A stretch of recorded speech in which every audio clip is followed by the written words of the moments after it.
Big development on day 10 of the military operations in Ukraine, with a limited ceasefire being announced by the Russian Ministry of Defense. A temporary suspension of hostilities has been declared in the Donetsk region in the eastern part of Ukraine. No firing, shelling or missile attacks in the cities of Mariupol and Volnovakha. A humanitarian corridor is to be established for these two cities. The exit of civilians from Mariupol and Volnovakha is being facilitated. But no ceasefire, importantly, so far for the other major Ukrainian cities, including its capital, Kiev. Remember, the separatist region, Donetsk, has a large Russian and pro-Russian population. The Defense Ministry of Russia claims that safe passage was agreed to during the second round of talks in Belarus on Thursday. So a limited ceasefire has been agreed upon and announced by Russia in the cities of Mariupol and Volnovakha in the east. I want to go straight across to Inna Sovsun. She's a member of parliament from Ukraine. She joins me live this afternoon. Inna, good to see you. Thanks for being with India today. I hope you are safe. It's day 10, Inna, of the military operations and the invasion of Ukraine. The Russian Ministry of Defense, I'm sure you've heard, has just announced a limited ceasefire in two cities in the eastern part of your country. What do you think of that ceasefire, Inna? Well, we'll see if they keep up their words. We can't really trust the Russians in any sense. But I do hope that the families with children, particularly from Mariupol and Volnovakha, would be able to leave. They have been living without electricity, without any heat for more than a week. The conditions over there are just terrible. So I do hope that they would be safe to leave. But that's not near close to the solution to the war as we are seeing it. Why do you think this ceasefire has only been announced for Volnovakha and Mariupol, Inna? Why only those two cities? I think the situation over there is just close to catastrophe. Mariupol is a large city. It has a few 100,000 people living, and they have been attacked both from air and from the sea for more than a week, and they were really close to humanitarian catastrophe. People were dying from lack of food, lack of water, from the cold, and so on. So probably because of that, they announced that it can be, somehow released. But again, I don't see any progress in other areas, and I don't think that would be happening. City of Kharkiv, 1.5 million people living there. My native city is in a very similar situation. The Ukrainian army did manage to kick Russians further from the city. So probably that's why they're not announcing any ceasefire over there, because the Russians are losing around Kharkiv. But still, the people in Kharkiv are suffering terribly, just like in many other cities in Ukraine. Yeah, we've seen a great deal of destruction in Kharkiv. In fact, we have a ground report that we'll be playing out in just a few minutes from now. Inna, what about Kiev itself? We've seen images of that military convoy for many days now, heading towards Kiev. Satellite images suggest that movements are on to encircle the city of Kiev from three sides, to besiege the capital city of Ukraine at this point. What are you hearing? Because Kiev is ultimately the city that Putin needs in order to impose his will and regime change, which could be the end game that he's looking for. Well, in his delusional mind, he does believe so. That wouldn't be true, because even if he pretends to, take over Kiev and claim that this is the new ruler, whatever he would be, that would not change the will of 40 million Ukrainians who are fighting against that right now. But he indeed is trying to encircle the city.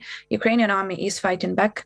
That convoy you are referring to has not been moving for the past 5 days, I think. So they are not having any way to move forward because of the Ukrainian army. There are major battles taking place north of the city and northwest of the city, and the Russians are not moving closer to get closer to Kiev. So Kiev does seem very well protected as of now, but of course we wouldn't be able to stand for much longer unless we get support from the West for the military, for the army on the ground, but also on the air. We are asking for fighter jets for Ukrainians. else, because they are just killing us from air right now. They are unable to reach Kiev because the Kiev air defense system seems to be working. Because of that, they are bombing the cities close to Kiev, like Chernihiv. They set a bomb on a residential building, 49 people dead in one blast. In Zhytomyr, which is west of Kiev, they again set a bomb on a residential building. We're still calculating the number of casualties. So that's what they're doing. That's what like all the efforts of the government are now pointed at the West, and we're asking for support in terms of weapons for the army on the ground, but particularly on the air, because on the air the Russians definitely do have, they're stronger on the air, and it's very difficult to fight an army who is bombing your children from air. You referred to the need for air power for fighter jets from NATO and from other countries to help you because you are being bombarded from the air. We reported from a site that had been hit by a cruise missile yesterday just outside Kyiv as well. The NATO and the United States are of the view that, providing any kind of air power or an air defense umbrella over Ukraine would basically escalate this war to an unacceptable degree. But like you just said, it is the main thing that you are asking for from NATO and the West at this point of time, but they don't appear to be in agreement with your country on that. They say it's too dangerous if we get involved in the fight directly.